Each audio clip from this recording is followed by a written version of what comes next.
जय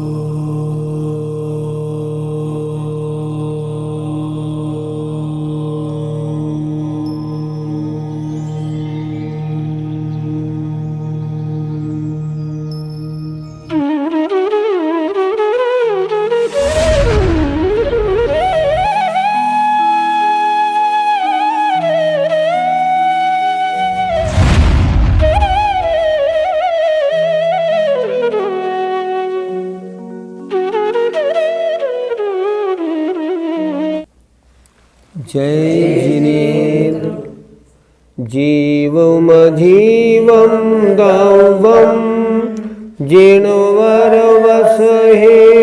जेननेदिठं देविन्दविन्दवन्दं वन्दे तं सर्वदा शिरसा। पंच परमेष्ठी भगवान की जय। शिष्य ने प्रश्न किया, आचार्य देव, क्या सभी जीवों को पहले दर्शन फिर ज्ञान होता है या कुछ और भी व्यवस्था है? तब आचार्य ने एक गाथा लिखी। ठीक है।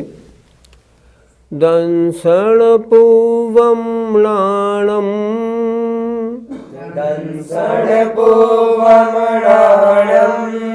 छदुमत्थाणं लदोल्नि उवोगा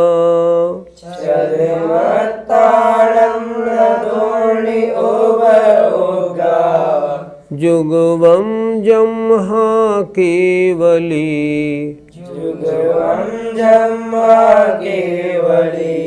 णाहि जुगवं तुते दोवी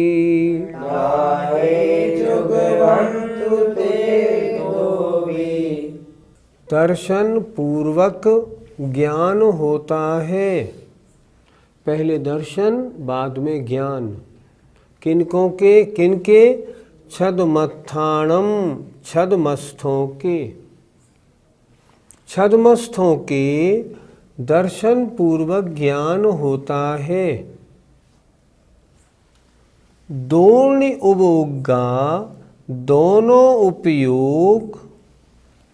जुगबम ला, जुगबम माने एक साथ नहीं होते। पहले दर्शन बाद में ज्ञान, एक साथ नहीं होते। फिर देखिए, छदमत्थाणम, छदमस्थों के दर्शन पूर्वक ज्ञान होता है। दोल्नि उवोगा, ज्ञानोपयोग और दर्शनोपयोग, ये दोनों उपयोग जुगबम न, एक साथ नहीं होते।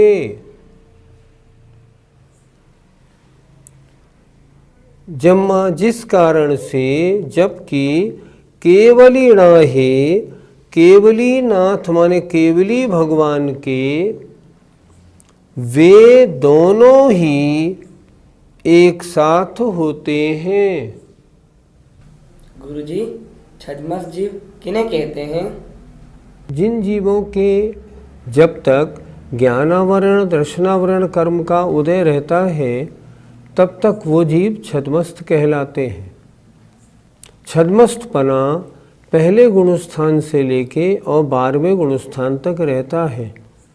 13वें गुणस्थान में तो ज्ञानावरण दर्शनावरण नष्ट हो जाते हैं और केवल ज्ञानी बन जाता है वो जीव। छदमस्त की परिभाषा क्या हुई? पहले गुणस्थान से 12वें गुणस्थान तक के जीव जिनके ज्ञानावरण और दर्शनावरण कर्म का उदय रहता है वे छदमस्त कहलाते हैं। तो गुरुजी, किस ज्ञान से पहले कौन सा दर्शन होता है? मति ज्ञान से पहले चक्षुर दर्शन और अचक्षुर दर्शन। दर्शन के 4 भेद हैं: चक्षुर दर्शन, अचक्षुर दर्शन, अवधि दर्शन और केवल दर्शन। तो जो मति ज्ञान है उससे पहले चक्षुर दर्शन और अचक्षुर दर्शन, और अवधि ज्ञान से पहले अवधि दर्शन होता है, और केवल ज्ञान के केवल दर्शन साथ में होता है।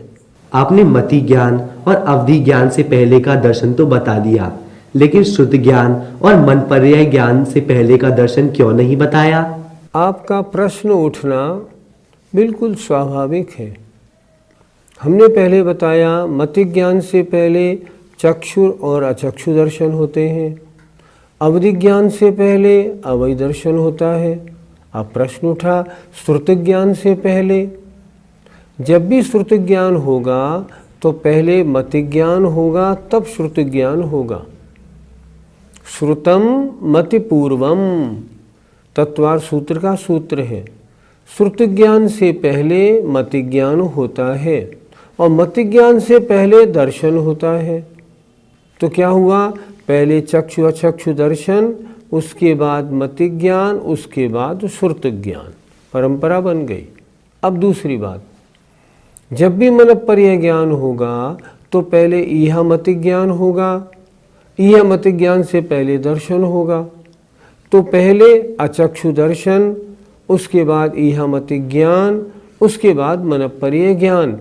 तो यहाँ श्रुति ज्ञान पहले हो गया।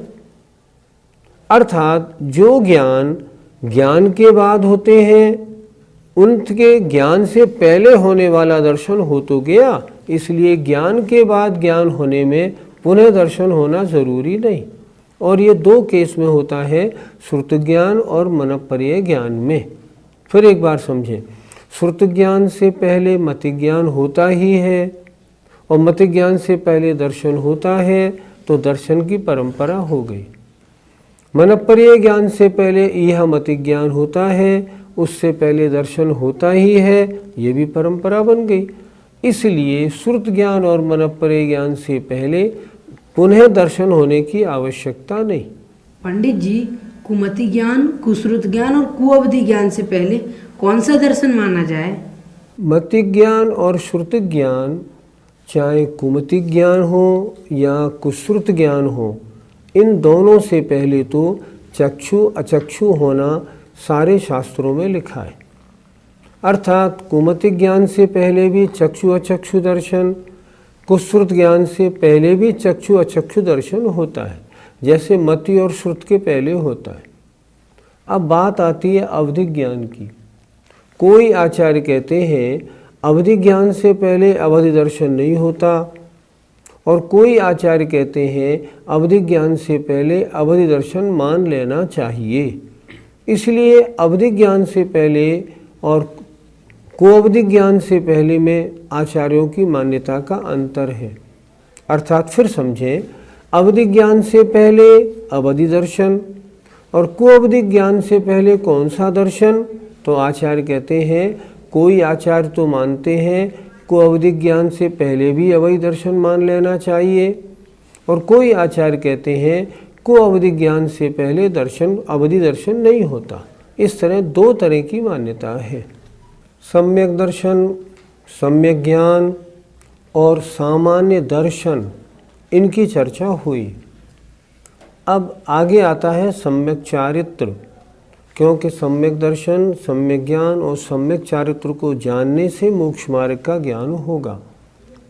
तो इस गाथा में अब सम्यक चारित्र की चर्चा प्रारंभ होती है। असुहादो विनिवेत्ति, असुहादो विनिवेत्ति, सुहे पवेत्ति अजानु चारितम, सुहे पवित्ति अजान चारितम, वद समिधि गोत्तिरूवम, वद समिति गोत्तिरूवम, व्यवहारुणया दुजिनो भणियम, व्यवहारुणया दुजिनो भणियम।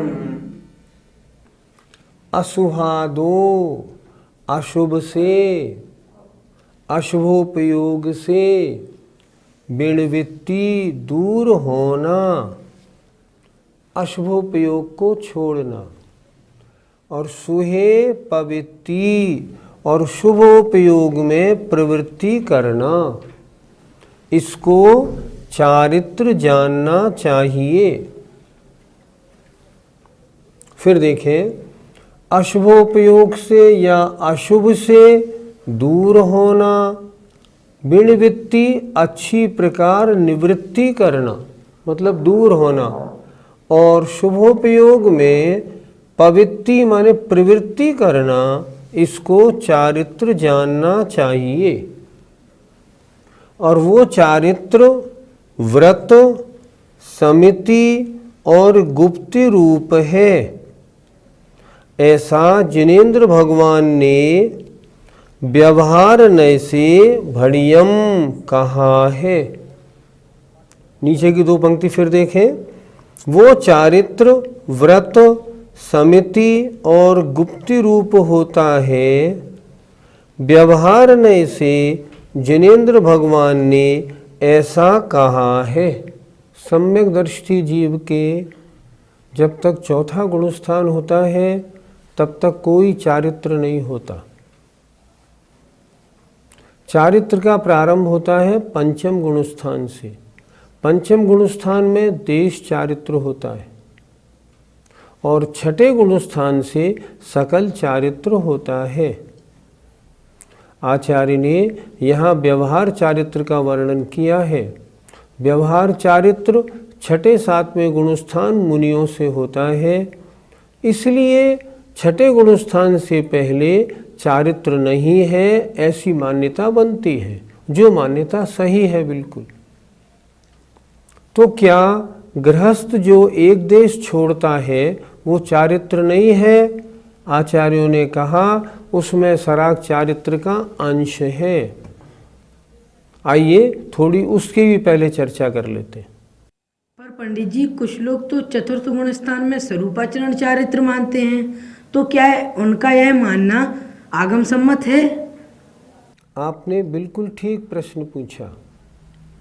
जो लोग ऐसा मानते हैं वो लोग ये कहते हैं अनंतानुबंधी कषाय चतुर्थ गुण स्थान में नहीं है, तो उस अनंतानुबंधी कषाय चारित्र मोहनी की है, उसके जाने से कोई तो चारित्र मानो। लेकिन नहीं, आचार्यों ने स्पष्ट लिखा है चतुर्थ गुण स्थान में कोई चारित्र नहीं होता, होता ही नहीं। अनंतानुबंधी किसी चारित्र का घात नहीं करती, इसलिए चतुर्थ गुण स्थान में अनंतानुबंधी के जाने पर भी कोई चारित्र नहीं माना जाएगा। अगर ऐसा नहीं मानोगे तो मुझे बताओ, अनंतानुबंधी तो तीसरे गुणस्थान में भी नहीं है, तो क्या तीसरे गुणस्थान में स्वरूपाचरण चारित्र मानोगे? सोचो। दूसरी बात, अगर कोई अनंतानुबंधी की विसंयोजना वाला चौथे से पहले गुणस्थान में आ गया तो उसके एक अंतर मुहूर्त तक अनंतानुबंधी का उदय नहीं होता। तो जब तक उदय नहीं है एक आवली तक, तब तक क्या उसके भी स्वरूपाचरण चारित्र मानोगे? ऐसे नहीं बनता, बनता ही नहीं। किसी भी आचार्य ने ऐसा नहीं लिखा। सही बात तो ये है, मोक्ष मार्ग प्रकाशक में टोडरमल जी ने भी ऐसा नहीं लिखा। ये तो जो मोक्ष मार्ग प्रकाशक छापने वाले हैं उन्होंने ये पंक्ति अपने आप लिख दी है। टोडरमल जी की खरड़ा प्रति में ये लिखा ही नहीं है। दूसरी विशेष बात, स्वरूपाचरण चारित्र तो आगम में ही नहीं लिखा। मुझे बताओ कौन से आचार्य ने स्वरूपाचरण चारित्र लिखा है? स्वरूपाचरण नाम का कोई चारित्र नहीं होता, इसलिए जिनकी ऐसी धारणा है आगम सम्मत नहीं है, गलत है। आगम का मजाक मत बनाइए, जो अपने मन में आई वो आपने बना लिया, ऐसा मत करिए। आगम के अनुसार मान्यता बनाइए। चतुर्थ गुणस्थान तक कोई चारित्र नहीं होता है। तो गुरुजी, देश चारित्र किसे कहते हैं और उसके कितने भेद होते हैं? जहाँ चारित्र नहीं है, चारित्र का अंश है, उसे कहते हैं देश चारित्र या संयमा संयम। अर्थात 5 पापों का स्थूल रूप से त्याग करना देश चारित्र है। उस देश चारित्र के आचार्यों ने 11 प्रतिमा के हिसाब से 11 भेद किए हैं। ध्यान से सुने 11 प्रतिमाएं क्या होती हैं। वैसे डिटेल में एक एक प्रतिमा के बारे में हमने अलग पाठशाला में एपिसोड चलाए हैं, उसमें हमने एक एक प्रतिमा को बहुत अच्छी तरह समझाया है। यहाँ वो प्रसंग नहीं लेंगे, यहाँ संक्षेप से चर्चा करेंगे। पहली प्रतिमा दर्शन प्रतिमा, अर्थात सम्यक दर्शन के बाद अष्टमूल गुण और सप्त व्यसन का त्याग, अष्टमूल गुण धारण किए थे, सप्त व्यसन का त्याग किया था, तो उसमें कोई भी अतिचार नहीं लगने देना। जहाँ ऐसी प्रवृत्ति है वहाँ पहली दर्शन प्रतिमा है। दूसरी व्रत प्रतिमा, अर्थात 5 अणुव्रत, 3 गुणव्रत, 4 शिक्षाव्रतों का धारण कर लेना, दूसरी प्रतिमा है। तीसरी सामायिक प्रतिमा, नियमित रूप से दिन में 3 बार सामायिक करना। प्रोषधोपवास प्रतिमा, प्रोषद और उपवास दोनों को मिलाने से बनता है प्रोषधोपवास। अष्टमी चतुर्दशी को उपवास या एकासन नियम से करना। पांचवा सचित्त त्याग प्रतिमा, सचित्त जल, सचित्त फल आदि के लेने का त्याग करना। छठा होता है रात्रि भुक्ति त्याग या दिवा मैथुन त्याग, अर्थात दिन में मैथुन करने का त्याग करना और रात्रि में भोजन कराने का भी मन वचन काय 9 कोटि से त्याग करना। 7वीं ब्रह्मचर्य प्रतिमा, अपनी स्त्री का भी त्याग करके पूर्ण ब्रह्मचर्य से रहना। 8वीं आरंभ त्याग प्रतिमा, व्यापार, घर आदि किसी प्रकार के भी आरंभ का त्याग कर देना। 9वीं परिग्रह त्याग प्रतिमा, अर्थात पहनने ओढ़ने के वस्त्र के अलावा समस्त रुपए पैसे आदि का त्याग कर देना। छठा अनुमति त्याग, अर्थात गृहस्थी के कार्यों में किसी अपने बच्चे आदि के व्यापार में अपनी अनुमति भी नहीं देना, उसका त्याग कर देना अनुमति का। और उद्दिष्ट त्याग प्रतिमा, अर्थात क्षुल्लक या एलक का रूप धारण कर लेना और अपने लिए बनाए गए आहार का त्याग करना। इस प्रकार ये 11 प्रतिमा देश चारित्र में होती हैं। तो गुरुजी, अगर कोई पहली प्रतिमा धारण कर ले तो उसका क्या 5वां गुण स्थान हो जाएगा? बृहद द्रव्य संग्रह की जो टीका ब्रह्मदेव सूरी ने लिखी है, उन्होंने तो स्पष्ट लिखा है कि पहली प्रतिमा में भी गुणस्थान 5वां बन जाता है। उन्होंने तो स्पष्ट लिखा है। तो गुरुजी, जो 11 प्रतिमाधारी जीव हैं, उनमें क्या और कोई भेद भी है क्या? पहली से छठी प्रतिमा तक धारी जो जीव हैं वो जघन्य श्रावक कहलाते हैं। 7वीं, 8वीं, 9वीं प्रतिमाधारी जो हैं वो मध्यम श्रावक कहलाते हैं और 10वीं और 11वीं प्रतिमाधारी को हम उत्तम श्रावक कहते हैं। इस तरह श्रावक को 3 कैटेगरी में आचार्यों ने बांटा है। तो पंडित जी, इन प्रतिमाओं के धारण करने से क्या लाभ होगा? शास्त्रों में लिखा है चतुर्थ गुणस्थानवर्ती सम्यक दृष्टि जीव, चाहे वो छायिक सम्यक दृष्टि हो चाहे छायोपशमी कोई भी हो, उसके प्रति समय निर्जरा नहीं होती। लेकिन अगर पहली प्रतिमा धारण कर ले तो 24 घंटे निर्जरा होती। 24 घंटे। मान लो किसी की माँ ने पहली प्रतिमा धारण कर ली। अब वो माँ रोटी भी बनाती है, झाड़ू भी लगाती है, बच्चे के कपड़े भी धोती है, सब कुछ करती है, लेकिन फिर भी उसके 24 घंटे निर्जरा रहेगी ही रहेगी। क्यों रहेगी? क्योंकि उसका संकल्प है मेरे द्वारा किसी तरह जीव का घात ना हो जाए। चतुर्थ गुणस्थानवर्ती छायिक सम्यक दृष्टि है, लेकिन उसके प्रति समय निर्जरा आचार्यों ने नहीं लिखी, क्योंकि निर्जरा का मुख्य कारण है व्रत, चारित्र। ये है निर्जरा के मुख्य कारण। आचार्यों ने चारित्र के मुख्य कारण में सम्यक दर्शन को नहीं लिया। ये तो कहा सम्यक्त सहित होने पर निर्जरा होगी, पर निर्जरा किससे होगी? सम्यक्त सहित चारित्र से निर्जरा होगी। चतुर्थ गुणस्थानवर्ती छायिक सम्यक दृष्टि, उसके प्रति समय निर्जरा नहीं। और पंचम गुणस्थानवर्ती चाहे छायोपशमिक सम्यक दृष्टि है, प्रति समय निर्जरा होती है। इसलिए चारित्र निर्जरा का मुख्य कारण है। तो गुरुजी इस गाथा में व्यवहार चारित्र का वर्णन है, तो व्यवहार चारित्र और निश्चय चारित्र में क्या अंतर है? जहाँ तक प्रवृत्ति रूप चारित्र है, व्रत के पालन में, समितियों के पालन में, गुप्ती के पालन में मुनिराज लगे हुए हैं, जहाँ तक शुभोपयोग है वहाँ तक व्यवहार चारित्र है। और जहाँ वे मुनि महाराज अपने आत्म स्वरूप में लीन हैं उस समय निश्चय चारित्र है। ये इन दोनों में अंतर है। व्यवहार चारित्र प्रवृत्ति रूप, निश्चय चारित्र निवृत्ति रूप। निश्चय चारित्र में मात्र आत्मलीनता है, उसका नाम निश्चय चारित्र है। पंडित जी, व्यवहार चारित्र की क्या परिभाषा है? अर्थात अशुभ से निवृत्ति मतलब पापों का त्याग करना, और शुभ में प्रवृत्ति अर्थात पाप रहित प्रवृत्ति करना, इसका नाम व्यवहार चारित्र है।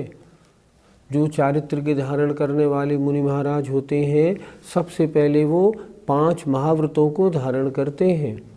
5 महाव्रतों का मतलब 5 पापों का संपूर्ण रूप से त्याग, हिंसा, झूठ, चोरी, कुशील, परिग्रह, इन 5 पापों का संपूर्ण रूप से त्याग करते हैं। ये हुआ अशुभ से निवृत्ति। और शुभ में प्रवृत्ति 5 महाव्रतों का पालन करना, इसको बोला गया व्रत।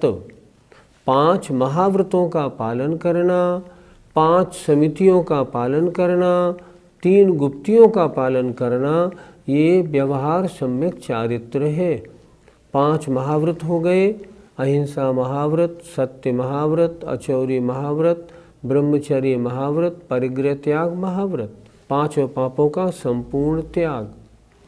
5 समिति, ईर्ष्या समिति 4 हाथ जमीन देखकर चलना, भाषा समिति हित मित प्रिय बोलना, ऐषणा समिति निर्दोष शुद्ध आहार लेना, आदान निक्षेपण समिति देख शोध कर रखना और उठाना, और 5वीं प्रतिष्ठापना समिति मलमूत्र क्षेपण जंतु रहित स्थान पर करना। अब आया 3 गुप्ती, मन वचन काय की अशुभ प्रवृत्ति का त्याग करना, शुभ प्रवृत्ति करना और वो भी कम से कम करना, इसका नाम 3 गुप्ती हैं, मनोगुप्ती, वचन गुप्ती और काय गुप्ती। इस प्रकार यहाँ आचार्य ने व्यवहार चारित्र को 13 प्रकार का बताया है। 5 महाव्रत, 5 समिति और 3 गुप्ती, इनका पालन करना व्यवहार चारित्र है। पंडित जी, जिन मुनियों की चर्या आगमानुसार ना हो तो क्या उनके भी व्यवहार सम्यक्त चारित्र माना जाएगा? प्रश्न ही नहीं उठता। जिन मुनि महाराजों के 28 मूल गुण नहीं हैं, 28 मूल गुणों में दोष लगाते हैं, एसी यूज़ करते हैं, पंखा यूज़ करते हैं, स्नान करते हैं, अपने पास मोबाइल, कंप्यूटर, लैपटॉप रखते हैं, अपने सामने गर्म भोजन करते हैं, जो फ्लश में निबटने जाते हैं, अगर ऐसे कोई मुनि महाराज हैं तो 28 मूल गुणों का पालन नहीं, उन्होंने पापों का त्याग कहाँ किया? जब पापों का त्याग नहीं तो व्यवहार चारित्र भी नहीं, उनका चारित्र व्यवहार चारित्र नहीं माना जाएगा, उनको तो सम्यक दृष्टि भी नहीं माना जाएगा। क्योंकि यदि उन्हें आगम पर विश्वास है तो आगम के अनुसार चर्या क्यों नहीं कर रहे? ऐसे व्यवहार चारित्र नहीं होता। पहले आगम पे विश्वास बनाएं, फिर आगम के अनुसार जो चर्या करते हैं, जिनके 28 मूल गुण सही पलते हैं, हम कहेंगे ये मुनि महाराज व्यवहार सम्यक चारित्रीय हैं। और जब वो आत्म स्वरूप में लीन हो जाएंगे और शुद्धोपयोग में जाएंगे, हम कहेंगे इस समय इनके निश्चय चारित्र हैं। इस प्रकार चारित्र को समझना चाहिए। समय हो गया है। जय जिनेंद्र।